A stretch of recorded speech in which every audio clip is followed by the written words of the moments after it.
বন্ধে গুরুপদ দণ্ডম ভক্তবৃন্দ সহনিতম শ্রী চৈতন্য প্রভু বন্দে নিত্যানন্দ সহদিতম শ্রী নন্দনন্দনং বন্দে রাধিকা চরণোদয় গোপীজন সমাযুক্তম বৃন্দাবন মনোহর নারায়ণ নমস্কৃত্য নরং চৈব নরোত্তমং দেবীং সরস্বতীং ব্যাসং ততো জয় মুদীরয় তমাদিদেবং করুণানিধানং তমালবর্ণং সুহিতয় অবতারং অপার সংসার সমুদ্র সেতু ভজাময়ে ভগবত স্বরূপম হরে কৃষ্ণ কৃষ্ণ কৃষ্ণ হরে হরে হরে রাম রাম রাম হরে হরে। যাই হোক, বৈষ্ণব ভগবান তিনি রেস্পরম, তিনি রেস্পন্ড বিঘ্ন বিনাশন অনাশ হয় নিজ বাঞ্ছিত পুরম। প্রসন্ন হন।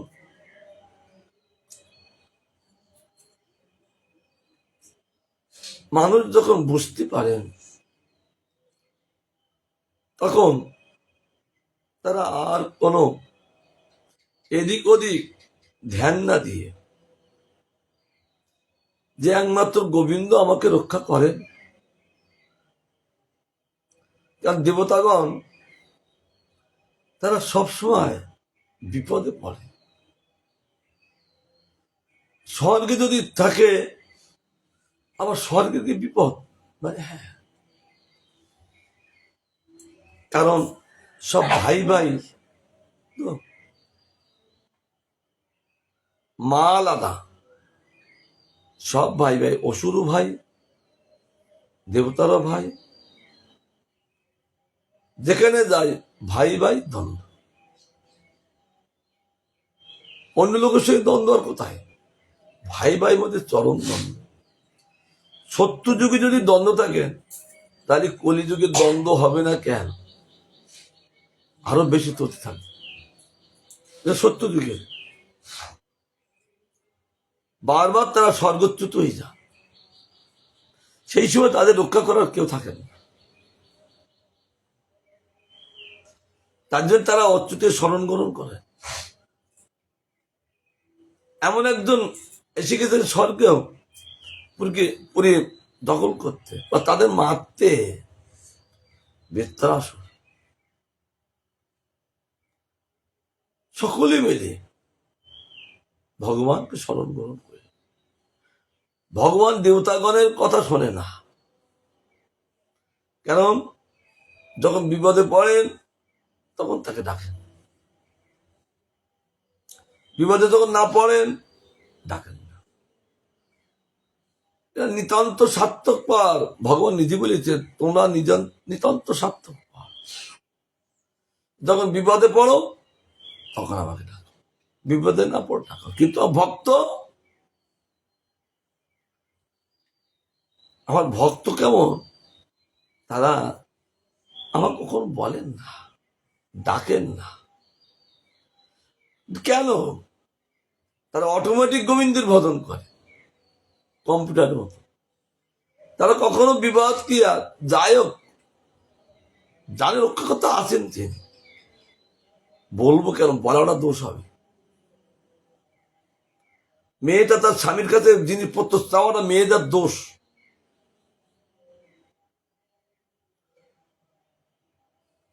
কারণ তার স্বামী যখন আছেন আমার কোনো প্রয়োজন নেই।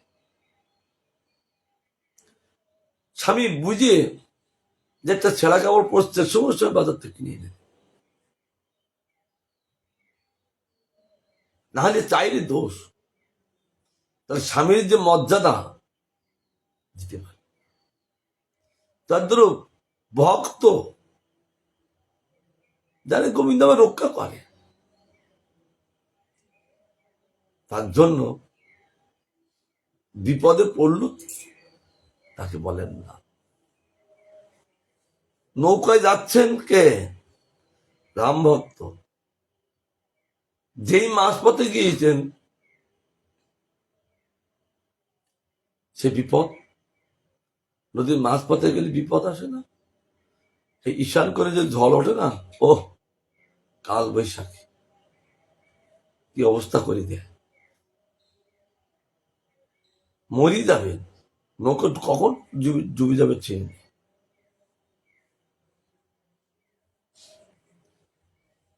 সকলে সেখানে মুসলমান ভাইরা আছেন, খ্রিস্টান ভাইরা আছেন, আর দেব দেবীর পূজা করছেন তারাও আছেন। একটা নৌকো অনেক বড়, তো অনেক লোক থাকে। যেই না বিবাদে পড়েছেন তখন তারা ডাকতে লাগলেন। কিন্তু রাম ভক্ত স্ত্রী যাচ্ছেন, সে রাম জপ করে চলেছে, নিরন্তর জপ করে, তিনি চুপ করে বসে আছেন। আর এরা তো জোরে জোরে কি করছেন, বিপদে হলে খুব আওয়াজ কিন্তু খুব বেরোয়, খুব জোরে জোরে। অন্য সময় আওয়াজ বেরুক না বেরুক, বিপদের মধ্যে খুব আওয়াজ বেরোয়। কিন্তু তার স্ত্রী বলছে, দেখো এই বিপদের মধ্যে সকলে ভগবানকে ডাকছে, তুমি একটু ডাকো। স্ত্রী কিন্তু বোঝাতে পারছেন না, বোঝাবার জন্য কি করলে, তার ধরিছে। সে রাম ভক্ত যে এরকম ফেলতে গেছে। কোথায় ফেলতে গেলেন? নদীতে। চরম, এগুলো উপনিষদের পুরাণের সব দৃষ্টান্ত। পদ্মপুরাণ এত গান করলেন কেন, মানুষকে বোঝানো যায় না। এদিন পদ্মপুরাণ প্রচুর গান করেছেন, কাহিনী তুলি গান করছেন কেন, মানুষকে মনে বোঝানো যাচ্ছে, বোঝাবার জন্য।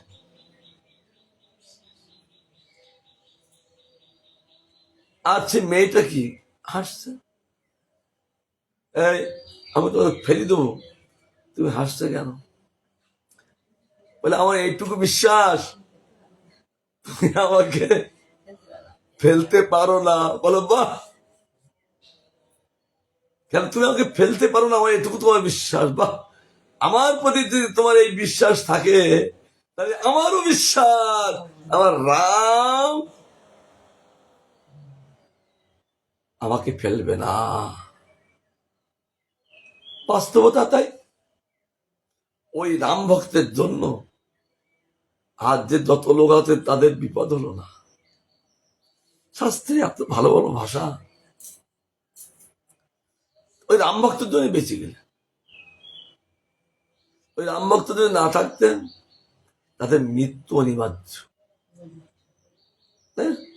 অনিবার্য মৃত্যু। এখন দেবতাগণ তারা দেখছেন আমরা আর অন্য লোককে কার স্মরণ করব, একমাত্র ভগবানকে স্মরণ করব। এতর যতস্পিন ভব ঈশ জীবাস তাপত্রয়নাবি হতান অসর্ম আত্মনে লবন্তে ভগবান স্তবাঙ্ঘ্রিং ছায়াং সবিদ্যা মত আশ্রয়েম। দেবগণ বলেন এ বিধাত, তিনি বিধাতর বিধাত। বিধাতা বলেন ব্রহ্মা, আর বিধাতারও বিধাতা সেই ভগবান। কারণ এই জগতের বিধাতা হলো ব্রহ্মা। কালকে বলছিলাম না, তিনি প্রত্যেকের কপালে ওই ছেলেটে সব লিখিয়ে দেয়। কার আজ্ঞায় তিনি লেখেন না, কার আজ্ঞায়? বিধাতার উপরে, বিধাতার আজ্ঞায়। তিনি তো কেন্দ্র সরকার, আর সব তার কর্মচারী। কর্মচারীদের লিখে দিবেন, কি লিখতে হবে? তার ঘরের জিনিস একটাও না। ডিলার যে রেশন দেবেন, তার ঘরের জিনিস, ঘরের জিনিস না। ওই কেন্দ্র থেকে আসবে, তারপর দিবে। এই বিধাতা তো তিনি বিধান দেবেন, ওই বিধানটা তাকে কে দিয়েছে? তার জন্য দেবতাগণ বলছেন, এই জন্য বিধাতারও বিধাতা ভগবান। হে বিধাত, হে ঈশ্বর, ঈশ্বর ঈশ্বর ভগবান। তাকে কেন ভগবান বলেন? একটা ঐশ্বর্যশালী তাকে ভগবান বলা যায় না। ভগবানের লক্ষণ হলো ঐশ্বর্যশালী পূর্ণ ভগবান। ঐশ্বর্যস্য সমগ্রস্য বীর্যস্য যশস্য জ্ঞানাং বৈরাগ্যাং চৈব সন্ন্যাং ভগ ইত্যঙ্গনা। এই 6টি ঐশ্বর্য যার মধ্যে আছেন তিনি ভগবান, তিনি ঈশ্বর।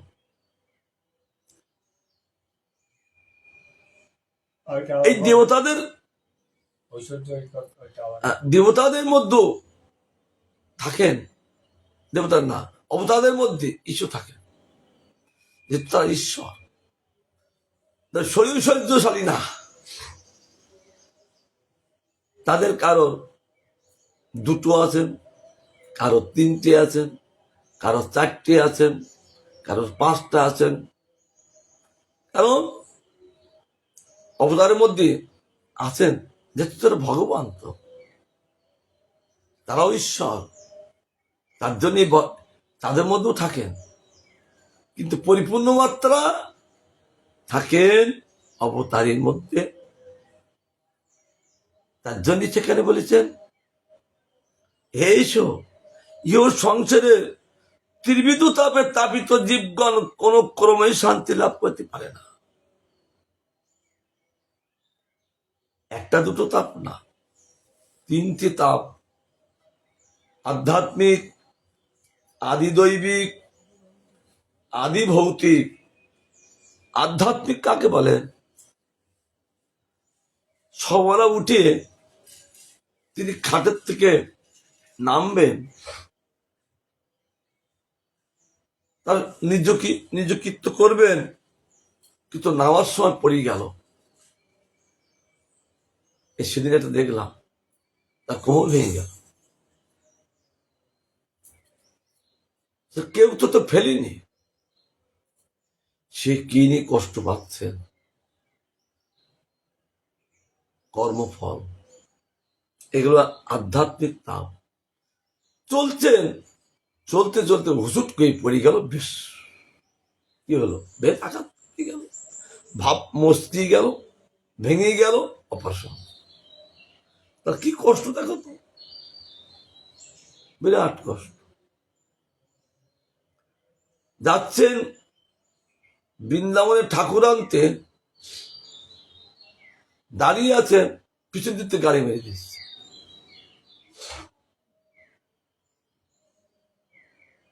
তার আধ্যাত্মিক।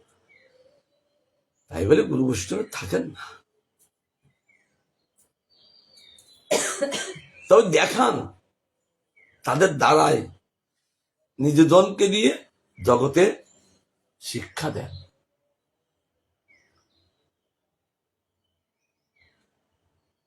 আদি ভৌতিক কোন জীবের দ্বারা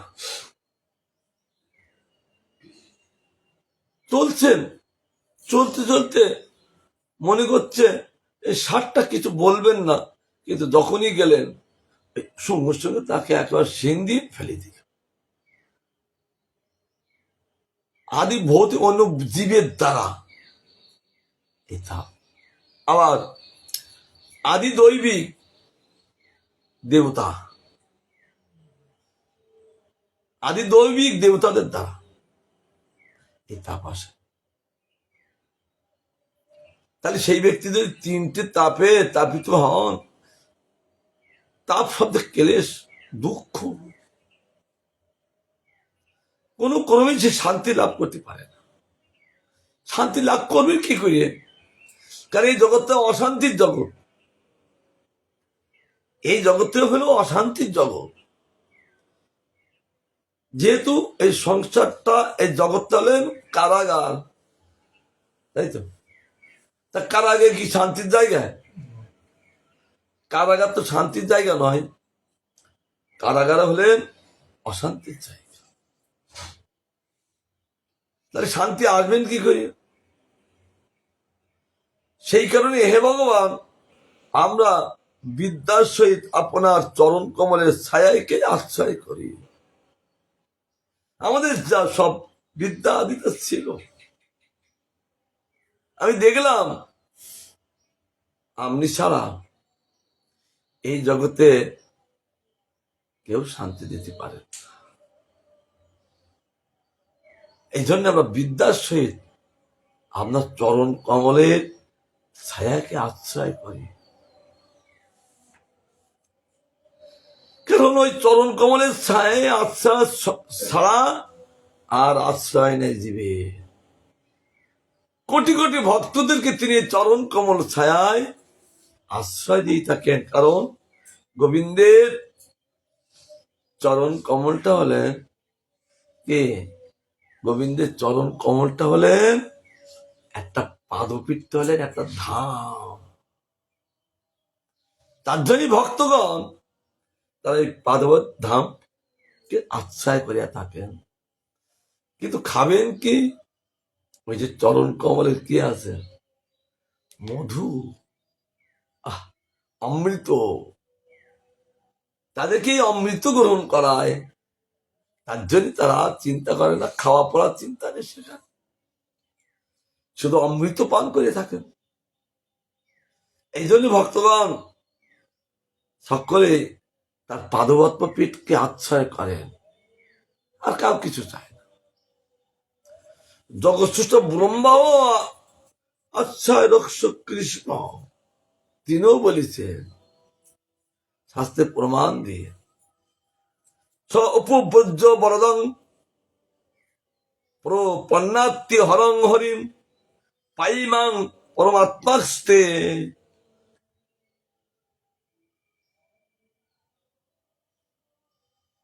জগন্দেশ হইতে জাত অসুরগণ, অসুরগণের জাত কি? এই জগন্দেশ থেকে। ব্রহ্মকে নারী জ্ঞানে রমণ করতে উদ্যত হইতে, সে কি? ব্রহ্ম সৃষ্টি করলেন, কিন্তু ব্রহ্মের নারী জ্ঞান করলেন, কারণ জগন্দেশ থেকে যাদের উৎপত্তি হয় তারা জগৎটা নারী দেখেন। এ কি? ওই জন্য তাদের সঙ্গে অসুর। এই জগৎটা সব নারী দেখেন, আর অন্য কোনো কেউ দেখেন না। ওই ব্রহ্মকে নারী জ্ঞানে তার উদ্যত হইতে দেখিয়া ভিতর কে? ব্রহ্মা কৃষ্ণের সর্বপূর্ণ বলিলেন, হে পরমাত্মা, হে বরদ, হে বরদাতা, হে প্রভু, পাপীগণ আমাকে রমণ করিবার জন্য আক্রমণ করতেছে, আমাকে আপনি রক্ষা করুন। কারণ ব্রহ্মা যদি ছোটেন তাহলে জীব কেন ছুটবে না? হেলাম দিলে গেলাম, সোজাই বস, হ্যাঁ, হেলাম দিলাম মানে গেলাম, সোজাই বসতে। ব্রহ্মা যদি এই কথা বলেন, সে যদি বিপদে পড়েন, তাহলে আমরা কেন বিপদে পড়বো না? মত্ত লোকে, হ্যাঁ, হরিপুরি, আমরা বিপদে পড়বো না? এক চাচ্ছে। আবার ভগবান কেমন বস্তু? নারদকে বলছে, নারদ, আমি যে ভগবানের আরাধনা করি তিনি কেমন? আমি আরাধনা করে তাকে জানতে পারি না। কটা মাথা দিয়ে? 4টি মাথা দিয়ে। কিন্তু 4টি মাথা দিয়ে দিচ্ছে যে জানতে না পারে। নারদকে বলছেন, তাহলে আমরা একটা মাথা দিয়ে কি করব? বন্ধু, আমাদের একটা মাথা, 4টি মাথা দিয়ে যদি ভগবানকে জানতে পারে, 4টি বেদের মাথা তার, আর আমাদের বেদের মাথা না, আমাদের জেদের মাথা।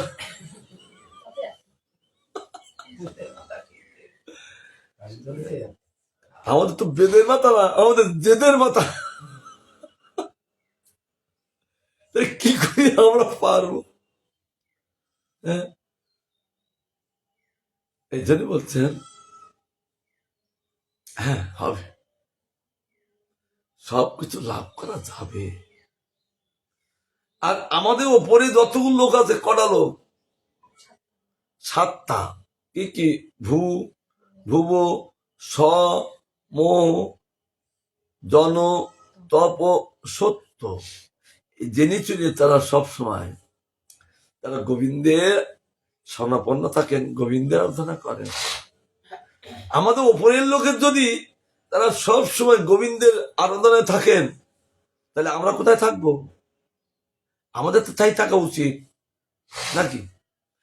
কিন্তু এমন একটা দুর্দৈব আমাদের, সকলে স্মরণ করি, ওই ছেলে মেয়েদের স্মরণ করি, এই জগৎকে স্মরণ করি, কিন্তু যাকে স্মরণ করলে আর কাউকে স্মরণ করতে হয় না, তাকে আমরা স্মরণ করতে পারি না। তার এই জন্য বলছে দুর্দৈব। এই ব্রহ্মা স্মরণ গ্রহণ করলেন। আমি ছেড়ে দেবো, চিন্তা করো না। হ্যাঁ, ঘড়ি দেখি না। হ্যাঁ, আমার বড় ঘড়িতে দেখতে বারবার তাকে দিয়ে। এখন শিব এবার উঠে গেছে। এক একজন ভাবে ভগবানকেও, এরা যেন উঠি যদি এরকম বলেন, আমরা কি অন্য বলবো কেন? হ্যাঁ, আমরা অন্য বলবো না, ভগবান আমাকে রক্ষা করছে। আর বাস্তবতা তাই, আমরা রক্ষা রাখার বেঁচে আছি কি করে? মনে করছে আমি বেঁচে আছি, আমি ওই খেয়ে দিয়ে বেঁচে আছি। ওই খাওয়াটা কোথার থেকে আসছে? হ্যাঁ, এরকম একটা ঘটনা। কি ঘটনা? যে ছেলেটা সবসময় বাবার কাছ থাকে, মাঠে ধান লাগিয়েছে, ছেলেটাও গিয়েছেন, বলছে এই ধান হলে চাল করে খেতে কি পারবো? কেন পারবো না? আমরা কষ্ট করতে পারবো না কেন? বাস ধান পেকে কেটে ঘরে নিয়ে এসছেন, আর ধানটা ঝাড়ছে, মাথায় কি নিয়ে আসছেন, তারপর বলছেন এই যে কষ্টকে নিয়ে আসছি, খেতে পারবো? বাস্তব কথা। মানে কেন পারবে না? ঘরে এসে গেছে না, ঘরে নিয়ে যাচ্ছি, পারবো না কেন? তারপরে ধানটা ঝাড়ছে, এই যে ঝাড়ছি, এই ধান অন্যকে খেতে পারবো? কেন পারবো না? ঝেড়ি ফেলছে, এবারে পুরো সিদ্ধ করবো শুকিয়ে, তারপরে চাল করে নিয়ে আসবো, তারপর রান্না করি, প্রসাদ পাবো। পাবো না কোনো চিন্তা করবি না, পাবো। সিদ্ধ করছেন, হচ্ছে এই অন্নকে খেতে পারবো? এই পারবো না কেন? কি বলছেন? স্বামী না বাবা, ছেলেটাকে বলছেন কেন পারবো না?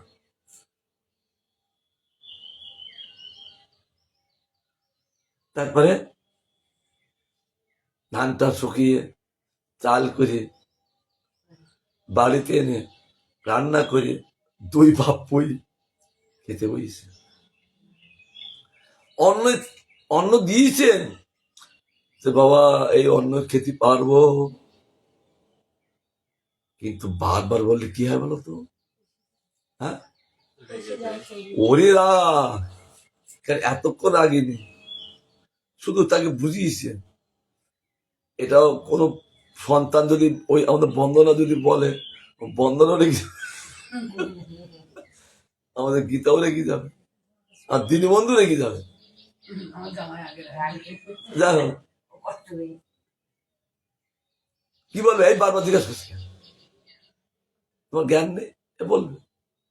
কিন্তু এই যেই না বলেছেন গালে দিবেন এই অন্ন কি খেতে পারবো, রাগের মাথায় মারলো এক চর মুখে, আর সঙ্গে সঙ্গে ঘুরি পড়লো, ওখানে মরল। রাগের মাথায় তো তার জ্ঞান নেই, সঙ্গে সঙ্গে ঘুরি পড়লো, ওখানে মরল। তাহলে ছেলেটা কি করে জানেন? জানি যে অন্নটা আমার কপালে আছে কিনা। বাস্তব কথা। হ্যাঁ, তার জন্য এক এক বৈষ্ণব এক এক ভাবে তারা বুঝিয়ে শিবের আশ্রয়। শিব বলছেন আমার ওই আশ্রয়। এখন ব্রহ্মা যদি বলছেন, দেবতাগণ যদি বলেন শিব বলবেন না কেন? তিনি বলছেন আমারও আশ্রয় সেই ভগবান। দেবদত্ত মিমাং লব্ধ নীলক মজিতেন্দ্রিয় য আদ্রি এত তৎপাদ সস্য আত্মপঞ্চক।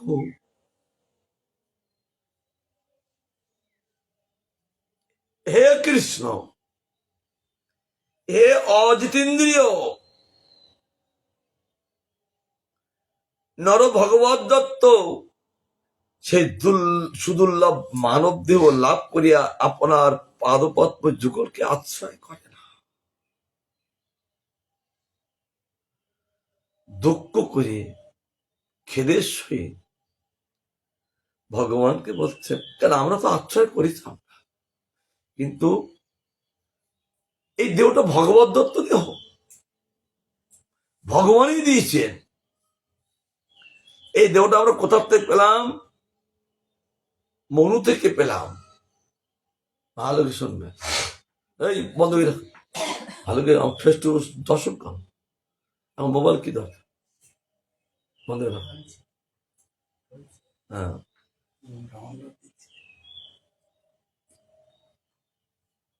কারণ মনে করবেন না এই দেহটা আমি লাভ করেছি, বাবা মা পেলো কোথায়? ওই বাবা মা দেহটা পেলেন কোথায়? কত বাবা মা আসছে তাকে পায় না, সন্তান পায় না, পায় না। বহু আছে, এই দেশেও আছেন, উড়িষ্যাও আছেন, পশ্চিম উত্তরপ্রদেশ আছে, সব দেশে আছে, তাদের হয়ও না। কারণ দেবেন তো ভগবান, তবে যাদের দিচ্ছেন জানতে ভগবানই দিচ্ছে। এই জন্য মুসলমানের একটা বলে আল্লাহ দিচ্ছে, বাস্তব আল্লাহ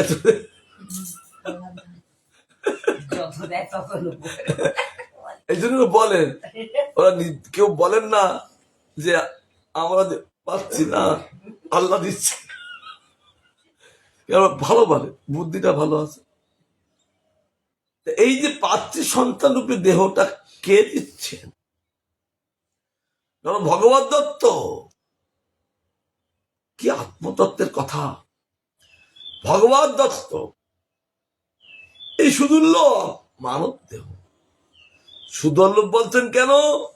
এই দেহটা সহজে লাভ করা যায় না, কিন্তু অন্য অন্য দেহ, ওই পশু পক্ষী কীট পতঙ্গ দেহ ওর আরাধনা করতে হয় না। এই শুধু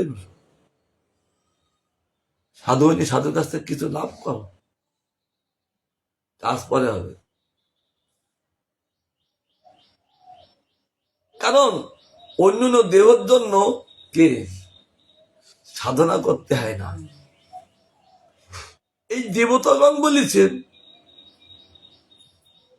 এই মনুষ্যগণের সৌভাগ্য দর্শন করে দেবতাগণ বলছে আমরা কেন এই মনুষ্য দেব লাভ করতে পারলাম না, যে এত সুন্দর গৌ সুন্দর নদিয়া এসে সকলকে আপমরকে প্রেম দান করছে, আর সব সময় কি গোবিন্দ গৌরীর সঙ্গে আছেন, তার জন্য আক্ষে আমাদের কেন এই মনুষ্য জন্ম লাভ হলো না? মনুষ্য জন্ম লাভ হলো না, তাহলে আমরা যদি মনুষ্য জন্ম হতো, তাহলে আমরা এই গৌর সুন্দর লীলায় এই প্রেম রস আস্বাদনকে করতে পারতাম। আক্ষে তারা এসেছেন, কে দেখিয়েছেন? শশী মাতা দেখিয়েছেন।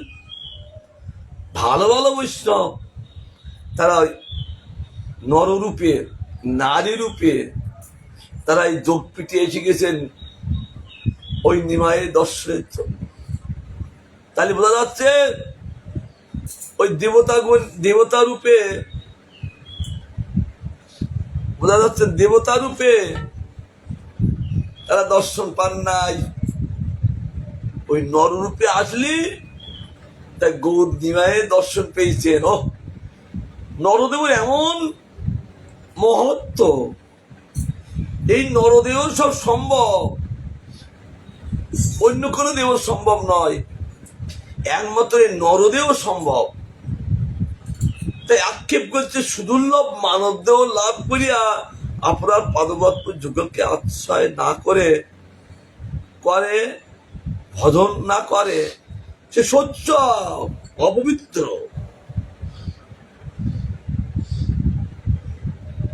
কখনোই সে পবিত্র হয় না।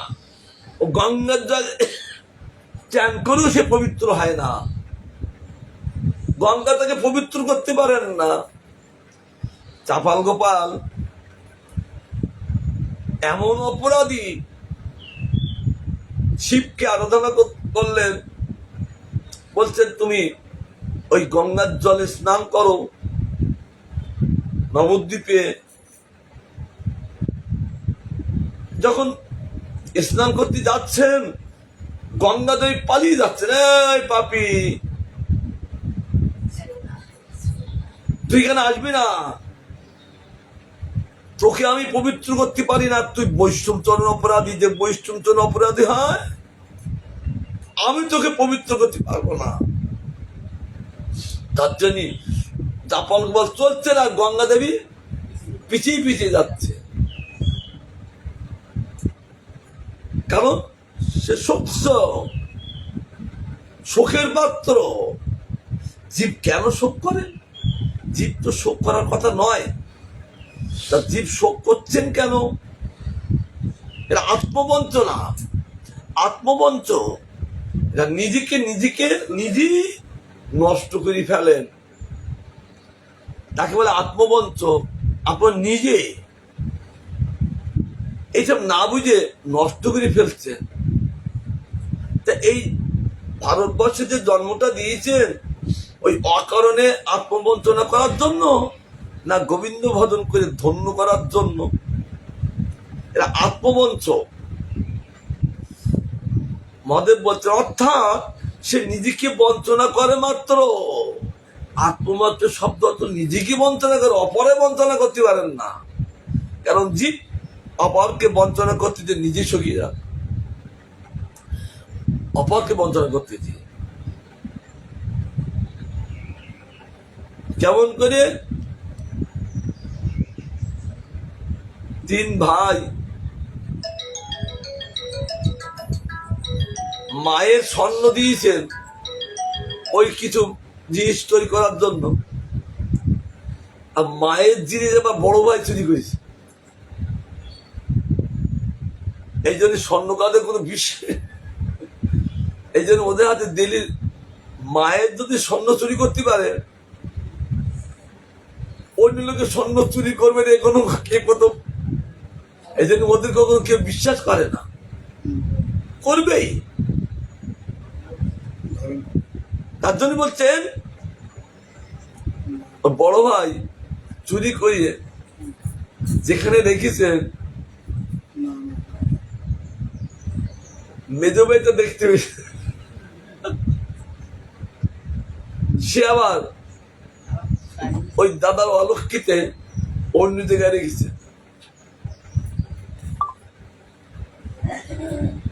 মেজ ভাই তখন দেখেছেন, তখন ছোট ভাই দেখেছেন। ছোট ভাই দেখে সেই জিনিসটা আমার অন্য জায়গায়। এখন বড় ভাই তিনি যেখানে রেখেছেন সেখানে আনতে গিয়েছেন,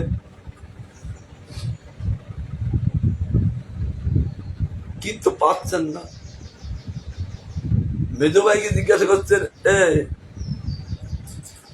এইখানে তো গৌর ছিল, গৌর নিল কে? ওইখানে তো গৌর নাই, গৌর জলে নেমেছে। এবার জলে যখন দেখেছে, এখন ছোট ভাই তো দেখতে পেয়েছে, সে তুলে নিয়ে এসছে। আর মেজু ভাই বলছেন, আরে এইখানে তো গৌর ছিল, গৌর নিল কে? আর ছোট ভাই বলছেন, আর জলেতে গৌর নাই, গৌর ট্যাকেই উঠিয়েছে, মানে গাড়ি দিয়েছে।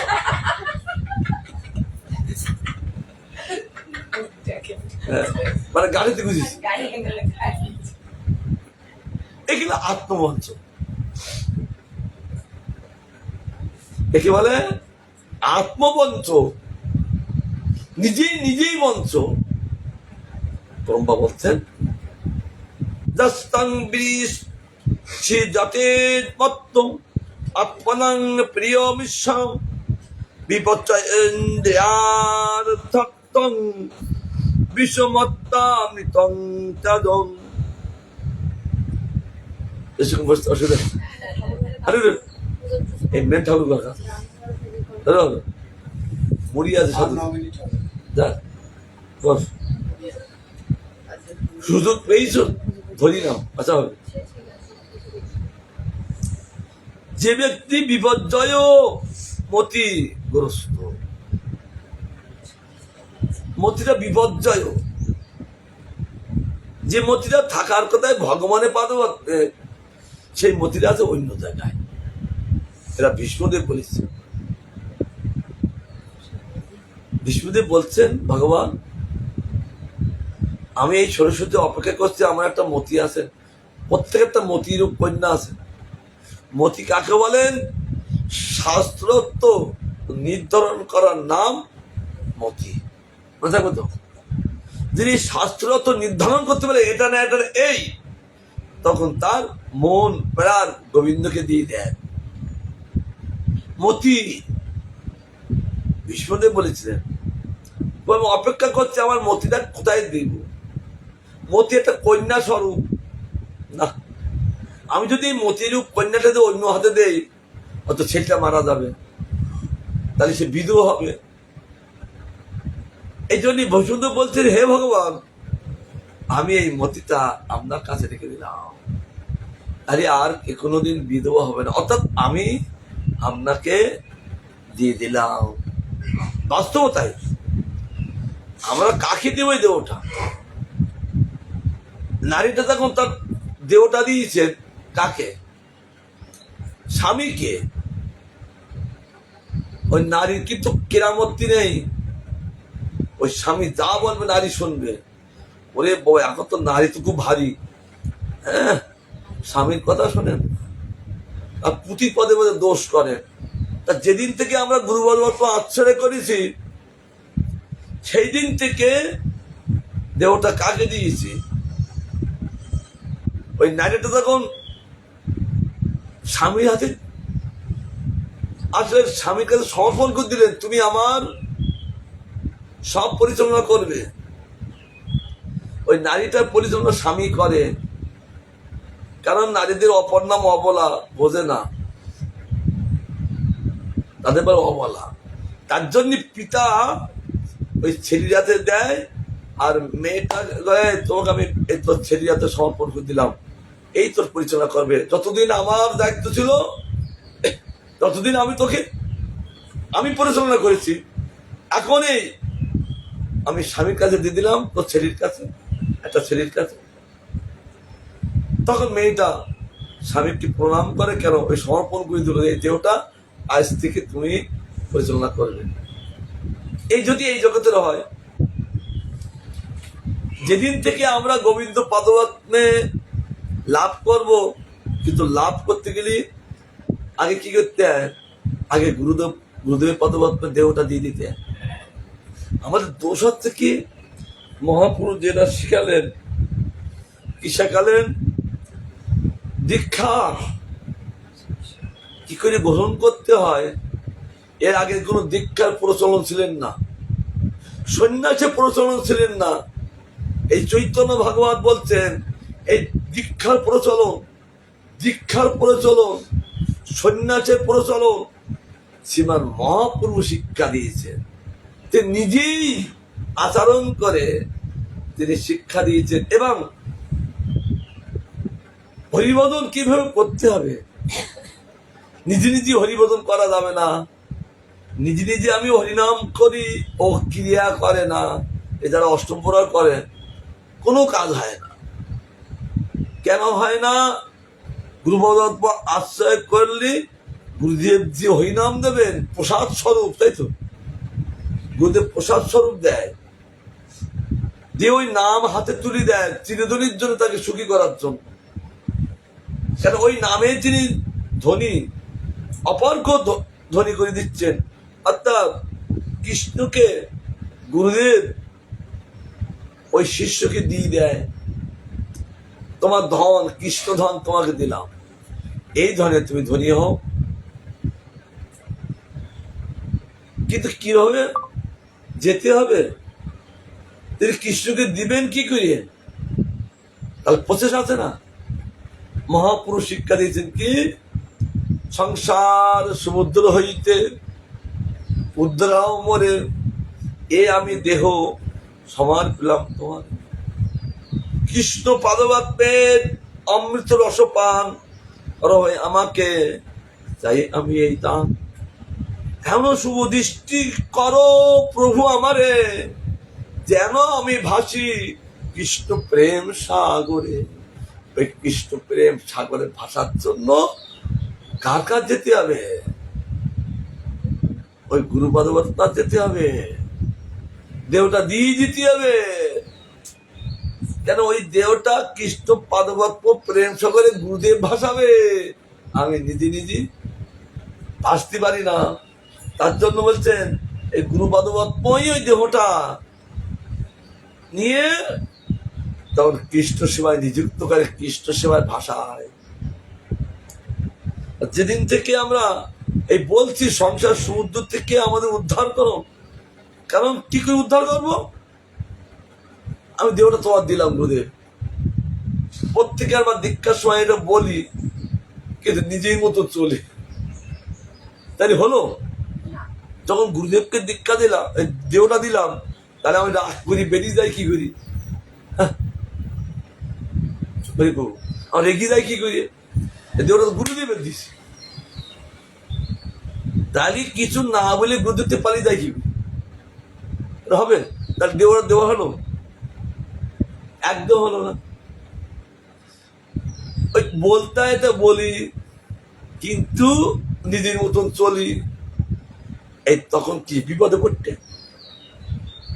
তো দেহটা গুরুদেবকে দিলাম মানে আমার নয়, এই দেহটা গুরুদেবের। তো মেয়েটার স্বামীর কে সমর্পণ করলেন, আর যেদিন থেকে আমরা গুরু আশ্রয় করি, এই দেহটা গুরুদেবকে দিয়ে দিয়েছি, এখন আমার পরিচালনা কে করবে? কে করবে? গুরুদেব।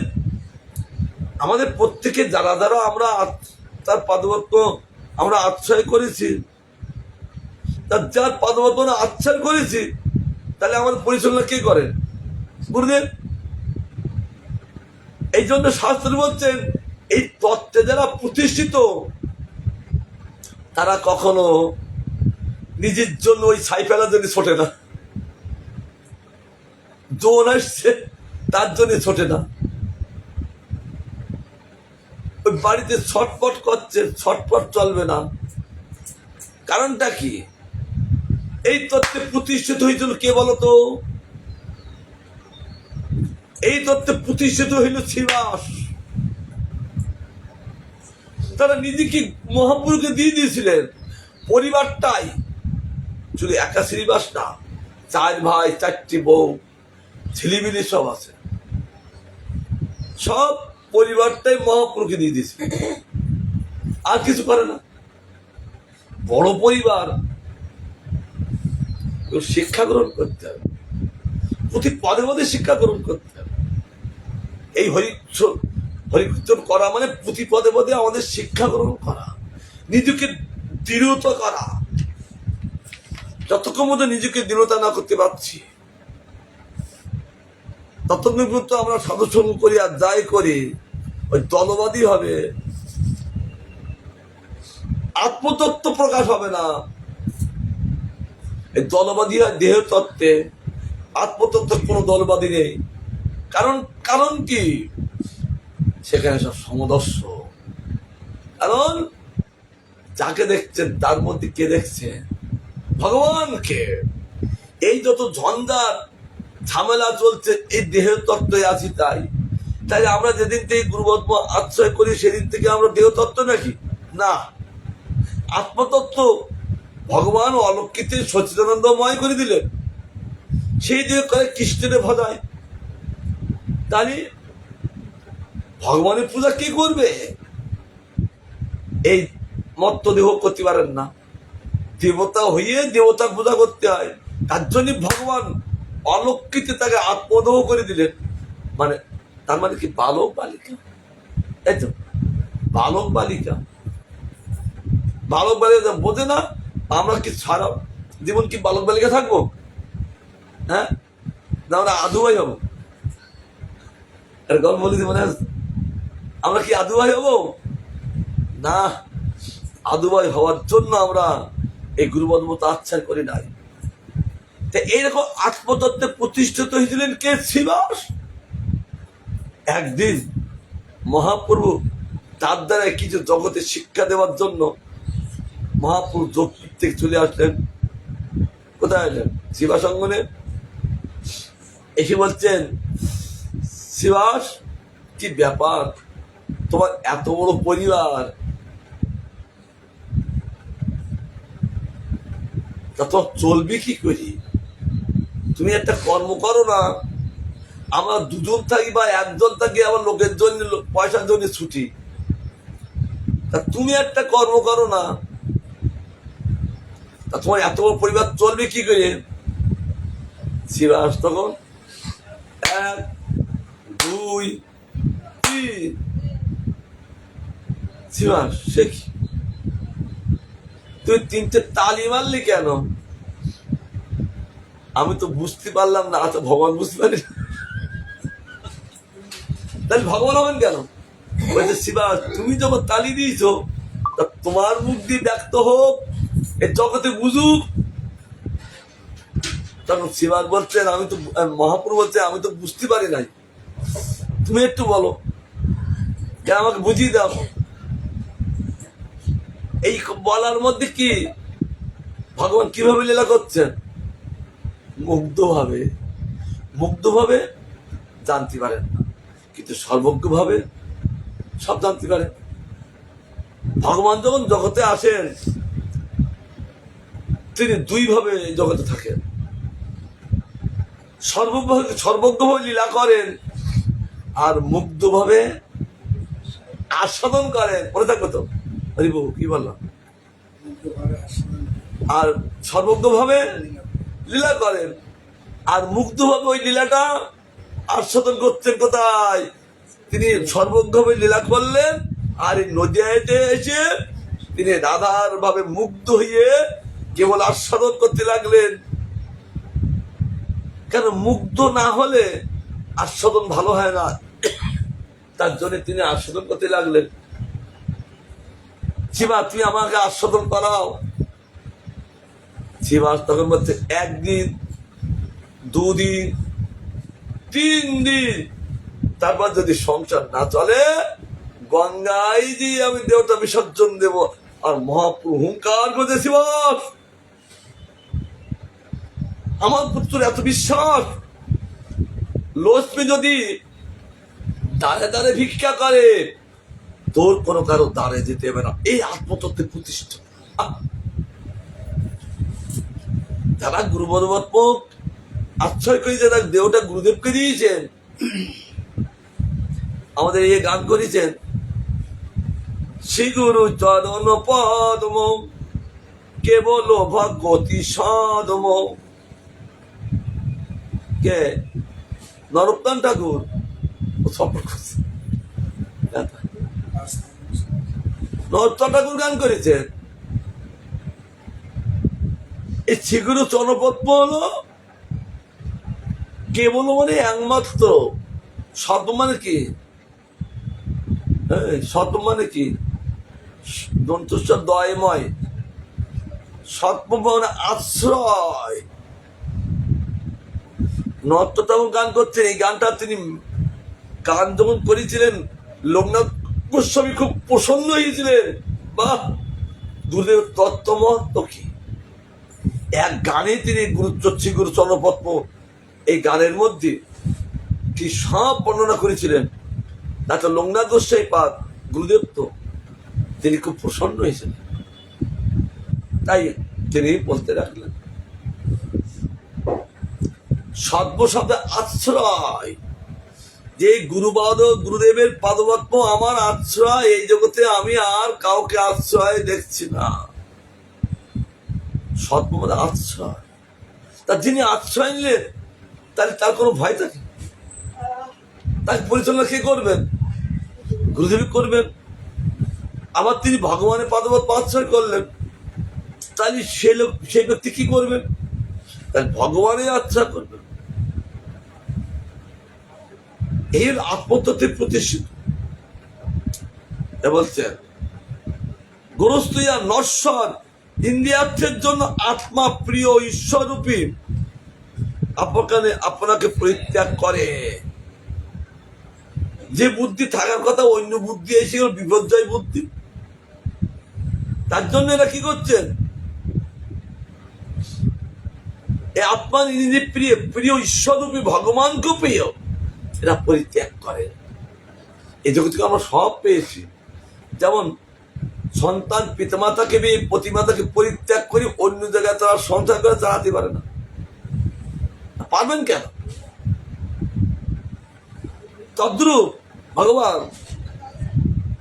যে এরা আপনাকে আশ্রয় করে না, ভজন করে না, ও সহ্য অপবিত্র আত্মমন্ত্র। যে ব্যক্তি বিপর্যয়গ্রস্ত হয়, এরা সব কি করেন? পরিত্যাগ করে। সে অমৃত ছাড়িয়া বিষ পান করে, তাই তো? সে ব্যক্তি একমাত্র অমৃত ছাড়িয়ে বিষ পান করে। তা বালকটা কি বিষ পান করা দরকার নাকি? না, অমৃত খাওয়ার প্রয়োজন।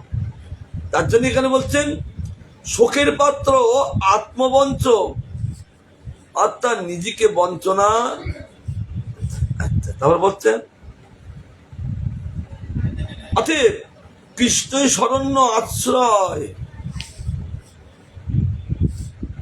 তাহলে কেউ বঞ্চক হয় না। প্রহ্লাদ মহারাজ 6টা 8 থাকে ভীষণ, কারণ গুরু বৈষ্ণব করোনা হলে আমরা আবার আস্বাদন করব। কারণ ভগবান কাউকে বঞ্চনা করে না। ভগবান কে যারা আশ্রয় করেছেন তাদের খাওয়া পড়ার চিন্তা নাই। তারা কি করবেন? ভক্ত যদি সবসময় ভগবানের চিন্তা করেন, তাহলে ভগবান তার চিন্তা করেন না। এমন এমন দৃষ্টান্ত আছেন শাস্ত্রে, জগৎ ভুলি যায় তারা।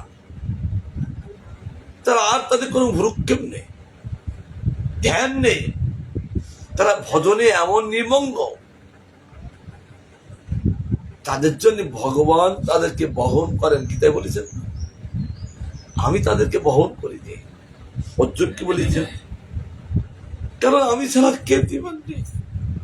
আর একটা কথা কি, আমি ছাড়া দেবে না, পাবে কোথায় সে? কারণ এই জগৎটা তো আমার। ধনটা কার হয়? ভগবানের। অনেকে তো ধনের জন্য খুব ছোটে, কিন্তু পরিশ্রম করে ধন আনতে পারে না, আর জানে নিজের সংসার চলেন না। কারণ কার কতটা দিতে হবে? সব দেওয়া পরিমাণ ভগবানের। সব ভগবান হাতে চাবি কাটে।